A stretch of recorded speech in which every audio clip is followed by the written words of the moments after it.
अति पिछड़े वर्ग के लोगों के लिए जब ये मंडल कमीशन की रिपोर्ट लागू की गई रिजर्वेशन देने के मामले में, तो इन्होंने इसका डटकर विरोध किया था। तो कहने का तात्पर्य यह है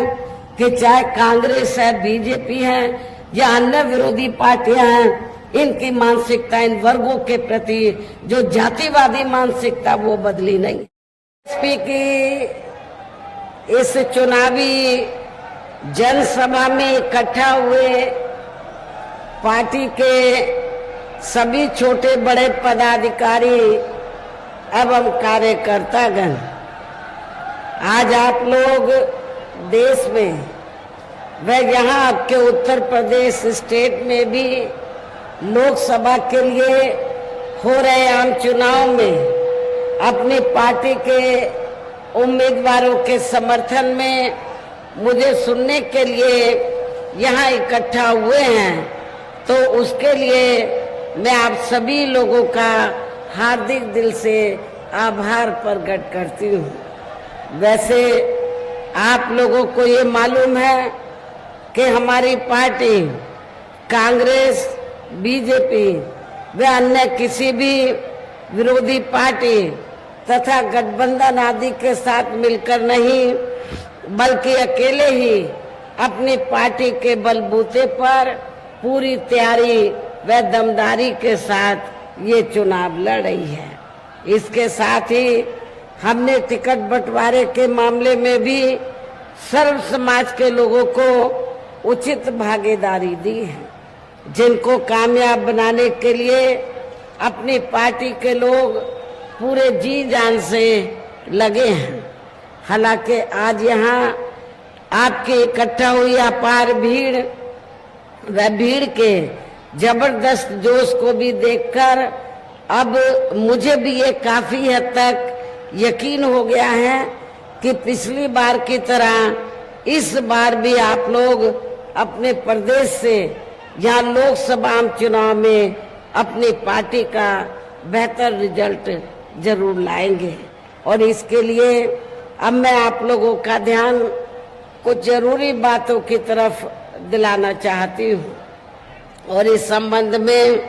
विशेषकर मैं कांग्रेस, बीजेपी व इनके अन्य सभी सहयोगी दलों के बारे में ये कहना चाहूंगी कि आजादी के बाद शुरू में केंद्र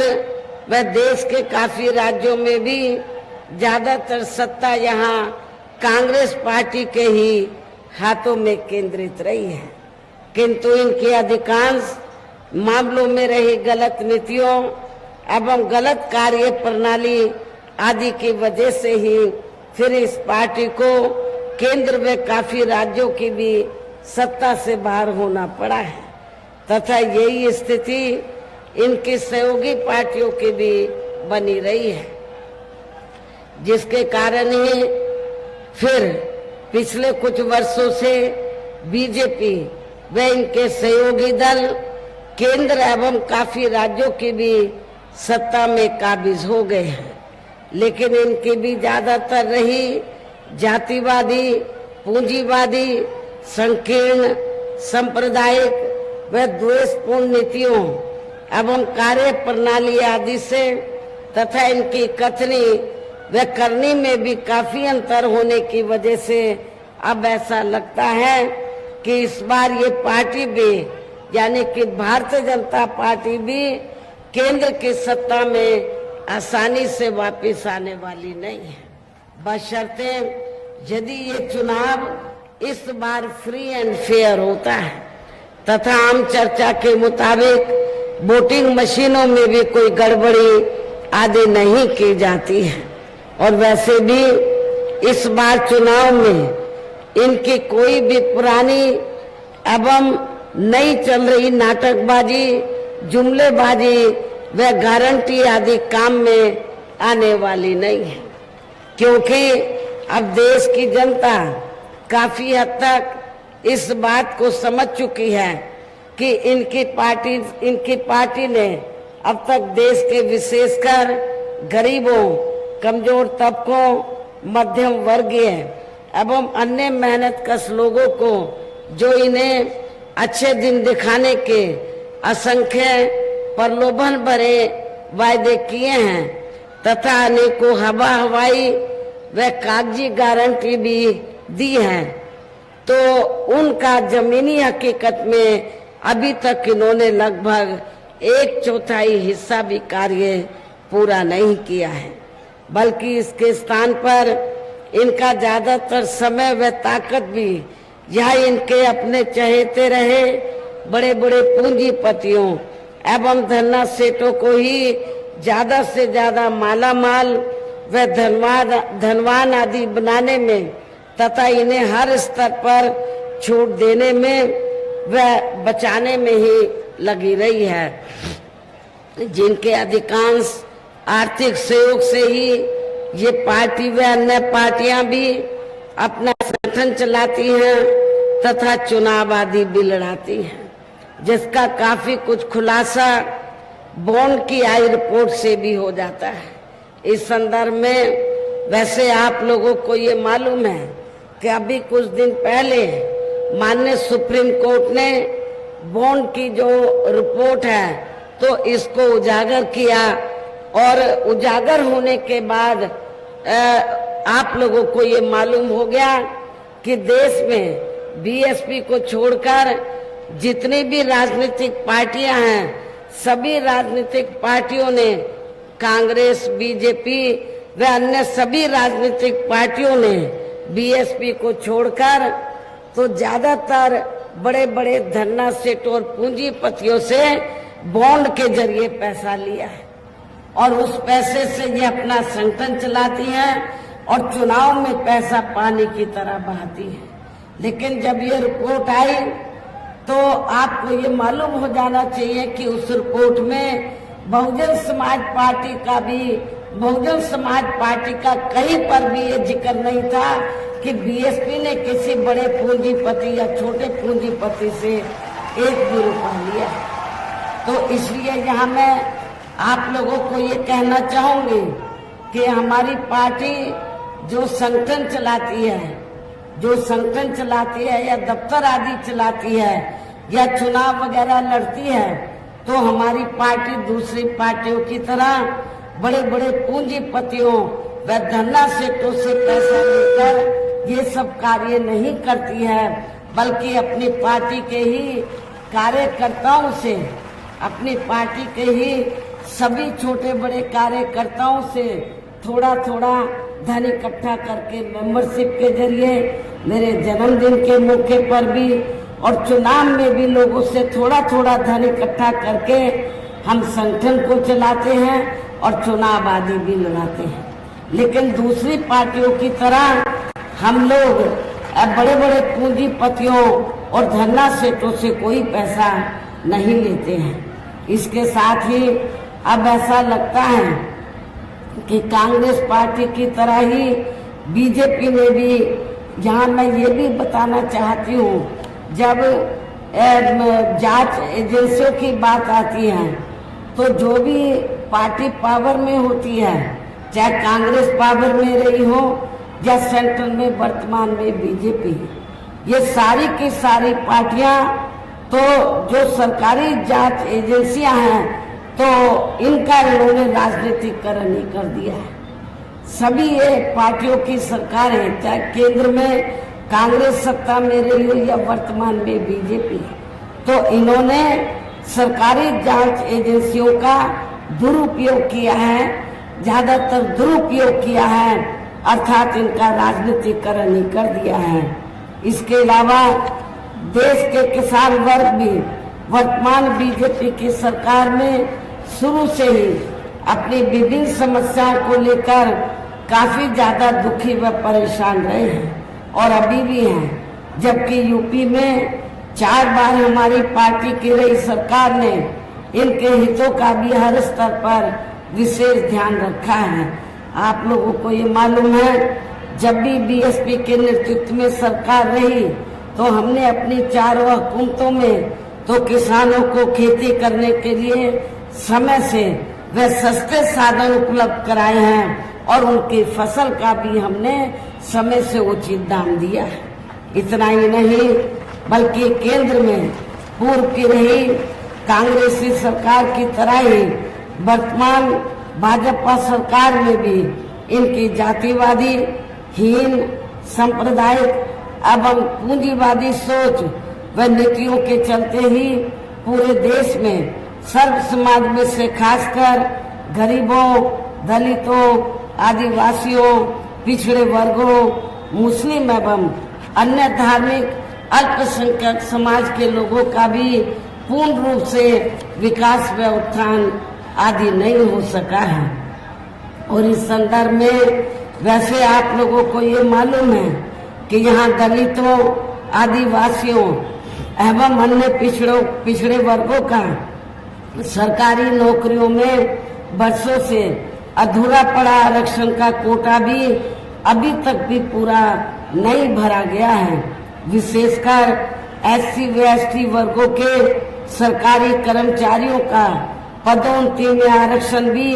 अब काफी हद तक प्रभावी ही नहीं बना दिया गया है। और आप लोगों को ये भी मालूम है कि जब यूपी में समाजवादी पार्टी की सरकार थी तो श्री अखिलेश यादव ने तो पूरे यूपी में SC व ST वर्गों के सरकारी कर्मचारियों का पदोन्नति में आरक्षण ही बिल्कुल खत्म कर दिया था। और जब इसको प्रभावशाली बनाने के लिए हमारी पार्टी पार्लियामेंट में संशोधन बिल लाई, उस समय कांग्रेस पावर में थी और बीजेपी अपोजिशन में थी। दोनों पार्टियां अंदर मिल गई, अंदर मिलकर तो सपा को आगे करके तो इन्होंने इस विधेयक को, संशोधन विधेयक को पास नहीं होने दिया। लेकिन आज जब चुनाव हो रहा है तो ये सभी पार्टियां, कांग्रेस, बीजेपी, अन्य सभी पार्टियां जो इनको आरक्षण देने की बात कर रही हैं, आरक्षण इनकी वजह से नहीं मिला है बल्कि परम पूज्य बाबा साहब डॉक्टर भीमराव अंबेडकर की वजह से मिला है। लेकिन इन्होंने उस आरक्षण का पूरा लाभ इनको नहीं दिया है। इसका पूरा लाभ इन्होंने नहीं दिया है। और आपको मैं ये बताना चाहती हूँ कि जब बाबा साहब डॉक्टर अंबेडकर पहले लॉ मिनिस्टर बने तो बाबा साहब डॉक्टर अंबेडकर ने, उस समय कांग्रेस पावर में थी, तो बाबा साहब डॉक्टर अंबेडकर ने पंडित जवाहरलाल नेहरू एंड कंपनी के लोगों को ये कहा कि SC ST का जो आरक्षण का कोटा है वो पूरा नहीं भरा जा रहा है, इसको भरा जाए। और जो अति पिछड़े वर्ग के लोग हैं तो उनको भी SC ST का आरक्षण देने के लिए कमीशन बैठाया जाए, लेकिन कांग्रेस इसके लिए तैयार नहीं हुई। और नतीजा क्या हुआ, फिर बाबा साहब डॉक्टर अंबेडकर को तो लॉ मिनिस्ट्री से इस्तीफा देना पड़ा। और जब केंद्र में श्री BP सिंह के नेतृत्व में सरकार बनी और मंडल कमीशन की रिपोर्ट लागू की गई थी तो उस समय अकेले कांग्रेस नहीं, बीजेपी, इन सारी पार्टियों ने अति पिछड़े वर्ग के लोगों के लिए जब ये मंडल कमीशन की रिपोर्ट लागू की गई रिजर्वेशन देने के मामले में, तो इन्होंने इसका डटकर विरोध किया था। तो कहने का तात्पर्य यह है कि चाहे कांग्रेस है, बीजेपी है या अन्य विरोधी पार्टियां हैं, इनकी मानसिकता, इन वर्गों के प्रति जो जातिवादी मानसिकता वो बदली नहीं है। लेकिन चुनाव में इतनी बड़ी बड़ी बातें ये लोग करते हैं जैसे ये बड़े हितैषी रहे हैं, ये हिमायती रहे हैं, लेकिन जब ये पावर में रहते हैं तो ये उल्टा काम करते हैं। ये उल्टा काम करते हैं, उसका फायदा पूरा नहीं देते हैं। साथ ही केंद्र व राज्यों में भी विरोधी पार्टियों की रही सरकारों में इन सभी वर्गों को प्राइवेट सेक्टर में आरक्षण दिए जाने की व्यवस्था किए बिना ही इनके सरकारों के ज्यादातर सरकारी कार्य अब प्राइवेट सेक्टर के जरिए ही इनके बड़े बड़े पूंजीपतियों व धन्ना सेठों आदि को ही दिए जाने के कारण अब इनको पूरे देश में आरक्षण का बहुत कम ही लाभ मिल पा रहा है। इसी प्रकार इनका अन्य और मामलों में भी शोषण व उत्पीड़न आदि होना अभी तक भी बंद नहीं हुआ है। इनके साथ साथ मुस्लिम व अन्य धार्मिक अल्पसंख्यक समाज के लोगों की भी हालत हर स्तर पर यह काफी ज्यादा खराब व दयनीय ही बनी हुई है, जिसका काफी कुछ खुलासा सच्चर कमेटी की रिपोर्ट में भी किया गया है। इतना ही नहीं बल्कि पिछले कुछ वर्षों से केंद्र एवं अधिकांश राज्यों में भी बीजेपी व आरएसएस की सरकारों के चलते हुए अब इनका विकास एवं उत्थान आदि होना भी काफी हद तक बंदशाही हो गया है। आए दिन इन पर खासकर हिंदुत्व की आड़ में हो रही जनजाति भी यह काफी ज्यादा चरम सीमा पर पहुंच चुकी है। इनके साथ साथ अपर कास्ट समाज में से विशेषकर गरीब लोगों की भी हालत हमें कोई खास अच्छी नजर नहीं आती है। इनकी गलत कृषि नीतियों के कारण किसान वर्ग भी आए दिन आंदोलित ही रहता है। साथ ही इनके गलत आर्थिक नीतियों की वजह से देश की अर्थव्यवस्था पर भी इसका काफी बुरा प्रभाव पड़ा है, जिससे यह विशेषकर छोटे एवं मध्यम वर्गीय व्यापारी वर्ग भी काफी ज्यादा दुखी व परेशान है। और अब केंद्र में पूर्व की रही सरकारों की तरह ही वर्तमान भाजपा सरकार में भी यहाँ पूरे देश में गरीबी, बेरोजगारी एवं महंगाई आदि भी लगातार काफी ज्यादा बढ़ रही है। देश में हर स्तर पर फैला भ्रष्टाचार भी अभी तक खत्म नहीं हुआ है। ऐसे में अब आप लोगों को देश में हो रहे लोकसभा चुनाव में कांग्रेस, बीजेपी व इनकी सहयोगी पार्टियों को भी केंद्र की सत्ता में आने से जरूर रोकना है। जिनकी गलत नीतियों व गलत कार्य प्रणाली को आप लोग काफी हद तक आजमा भी चुके हैं। ऐसी स्थिति में अब ये विरोधी पार्टियां इस चुनाव में भी किस्म किस्म के साम, दाम, दंड भेद आदि अनेकों हथकंडे इस्तेमाल करके केंद्र की सत्ता में आने की पूरी कोशिश में लगी हैं, जिनसे अपनी पार्टी के लोगों को हर स्तर पर काफी ज्यादा सावधान रहना है। और इस मामले में विरोधी पार्टियां अपने अपने पक्ष में हवा बनाने के लिए खासकर मीडिया, ओपिनियन पोल व सर्वे आदि का जो बड़े पैमाने पर इस्तेमाल कर रही हैं, तो उनसे भी अपनी पार्टी के लोगों को बिल्कुल भी गुमराह नहीं होना है। इसके साथ ही विरोधी पार्टियों के विभिन्न रूपों में जारी किए गए इनके हवाई व प्रलोभन भरे चुनावी घोषणा पत्रों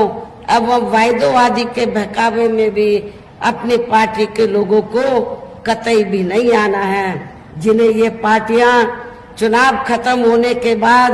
ज्यादातर अमल में नहीं लाती हैं और अब जिन पर से देश की जनता का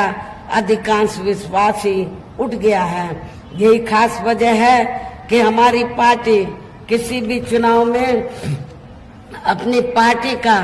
कोई भी चुनावी घोषणा पत्र आदि जारी नहीं करती है। वैसे भी हमारी पार्टी किसी भी मामले में कहने में बहुत कम बल्कि कार्य करके दिखाने में ही ज्यादा विश्वास रखती है। और इस बात का सबसे बड़ा सबूत यह है कि उत्तर प्रदेश में 4 बार हमारी पार्टी के नेतृत्व में रही सरकार ने चुनाव में अपनी पार्टी के बिना कोई जारी किए गए चुनावी घोषणा पत्र के ही प्रदेश व आम जनहित में काफी कुछ ऐतिहासिक कार्य करके दिखाए हैं, जिनकी अब देश में अधिकांश पार्टियों की सरकारें काफी नकल भी कर रही हैं। जबकि इस मामले में हमारी पार्टी का ये कहना है कि यदि इन पार्टियों के स्थान पर केंद्र में हमें अपनी पार्टी के सरकार बनाने का मौका मिलता है तो तब फिर हमारी पार्टी की बनी सरकार केंद्र में जहां अब तक की रही सभी विरोधी पार्टियों की सरकारों की तरह केवल हवाई व कागजी कार्य आदि नहीं करेगी, बल्कि उत्तर प्रदेश की तरह ही जमीनी हकीकत में ठोस कार्य करके दिखाएगी। और इस संदर्भ में खासकर मैं ये कहना चाहूंगी, केंद्र द्वारा देश में पिछले कुछ समय से अति गरीब परिवारों को अस्थायी तौर पर फ्री में जो थोड़ी सी खाद्य सामग्री दी जा रही है, तो उससे इनका स्थायी तौर पर भला होने वाला नहीं है। इससे इनका स्थायी तौर पर भला होने वाला नहीं है। लेकिन बीजेपी और आरएसएस के लोग ये सब करके ऐसा इंप्रेशन देते हैं, बीजेपी वाले, आरएसएस के लोग और केंद्र की सरकार श्री नरेंद्र मोदी जी भी ऐसा इंप्रेशन दे रहे हैं जैसे ये लोग अपनी जेब से गरीब लोगों को फ्री में राशन दे रहे हैं, जबकि इसमें सच्चाई नहीं है, इसमें हकीकत नहीं है। क्योंकि मैं आप लोगों को ये बताना चाह रही हूँ, आप लोगों को जो थोड़ा सा फ्री में राशन दिया जा रहा है और उसके बदले में ये गांव-गांव में जाकर जब चुनाव होता है तो क्या बोलते हैं कि आपने बीजेपी का, केंद्र की सरकार का नमक खाया है, आपको हलाल करना चाहिए, इसके बदले में वोट देना चाहिए। लेकिन ऐसा नहीं। आप लोगों को मैं ये बताना चाहती हूँ, आप लोगों को जो भी राशन फ्री में दिया जाता है तो वो कोई केंद्र की सरकार अब फ्री में नहीं, वो अपनी जेब से नहीं, बीजेपी वाले, आरएसएस के लोग अपनी जेब से नहीं, बल्कि आप लोग जो देश की जनता जो टैक्स देती है, उस टैक्स से जो पैसा आता है उसी पैसे से आप लोगों को फ्री में ये राशन दिया जाता है। तो ये कोई बीजेपी और आरएसएस की मेहरबानी नहीं है। तो आपने अपना नमक खाया है, बीजेपी और आरएसएस का नमक नहीं खाया है। इसलिए आप लोगों को इनके बहकावे में नहीं आना है, बल्कि अपना एक एक वोट आप लोगों को इनके अपनी पार्टी को ही देना है। और वैसे भी जो गरीब लोगों की ये जटिल समस्या है, देश में हर हाथ को काम देने से केवल दूर हो सकती है, जिसकी तरफ हमारी पार्टी की बनी सरकार विशेष ध्यान देगी। साथ ही देश में पिछले कुछ वर्षों से आए दिन बढ़ रही गरीबी, बेरोजगारी व महंगाई आदि से भी जनता बहुत ज्यादा दुखी व परेशान है, जिसे भी आर्थिक नीतियों में तब्दीली करके जरूर दूर किया जाएगा। खासकर हिंदुत्व की आड़ में पिछले कुछ वर्षों से विशेषकर मुस्लिम समाज के लोगों का द्वेष की भावना से जो इनका काफी ज्यादा शोषण व उत्पीड़न आदि किया जा रहा है, तो इसे भी जरूर रोका जाएगा। और ये सब हमने अपनी यूपी की रही सरकार में करके भी दिखाया है। हमारे यूपी के लोगों को मालूम है, लखनऊ के लोग भी अच्छी प्रकार से जानते हैं कि जब जब उत्तर प्रदेश में बीएसपी के नेतृत्व में सरकार रही है, तो मेरी चारों हुकूमतों में कोई भी हमने हिंदू मुस्लिम दंगा फसाद नहीं होने दिया था। इसके अलावा हमने यूपी में सर्व समाज में से गरीब एवं बेरोजगार लोगों को बेरोजगारी भत्ता आदि न देकर उन्हें बड़ी तादाद में रोटी रोजी के साधन भी उपलब्ध कराए हैं, जो अब ये कार्य भी अधिकांश ठंडे ही पड़े हैं, जिनको फिर केंद्र में बीएसपी की सरकार बनने पर प्राथमिकता दी जाएगी। कहने का तात्पर्य ये है कि देश में इस समय हो रहे लोकसभा चुनाव में विरोधी पार्टियों के जारी किए गए इनके हवाई व प्रलोभन भरे चुनावी घोषणा पत्रों आदि के बहकावे में अब यहाँ खासकर देश के अति गरीबों, मजदूरों, बेरोजगारों एवं अन्य मेहनत कश लोगों को बिल्कुल भी नहीं आना है। और अब इन्हें ऐसी सभी विरोधी पार्टियों को हर हालत में केंद्र की सत्ता में आने से जरूर रोकना है। जिनकी कथनी व करनी में काफी अंतर रहा है तथा जिन्हें ये लोग बरसों से आजमा भी चुके हैं। ऐसे में अब मेरा यही कहना है कि आप लोगों को अपने खुद के व अपने प्रदेश एवं देश के भी हित में अपने वोटों को या कांग्रेस, बीजेपी व अन्य विरोधी पार्टियों को न देकर केवल अपनी एकमात्र हितैषी पार्टी बहुजन समाज पार्टी को ही देना है। जो ये पार्टी उत्तर प्रदेश की तरह ही केंद्र में भी अपनी पार्टी की सरकार बनने पर फिर पूरे देश में जहां अपनी पार्टी की सर्वजन हिताय व सर्वजन सुखाय की नीतियों पर आधारित ही सरकार चलाएगी। इसके साथ साथ केंद्र से जुड़ी आपके क्षेत्र की जो भी यहाँ स्थानीय समस्याएं होंगी तो उन्हें भी फिर दूर करने का हर संभव पूरा प्रयास किया जाएगा। वैसे आप लोगों को ये मालूम है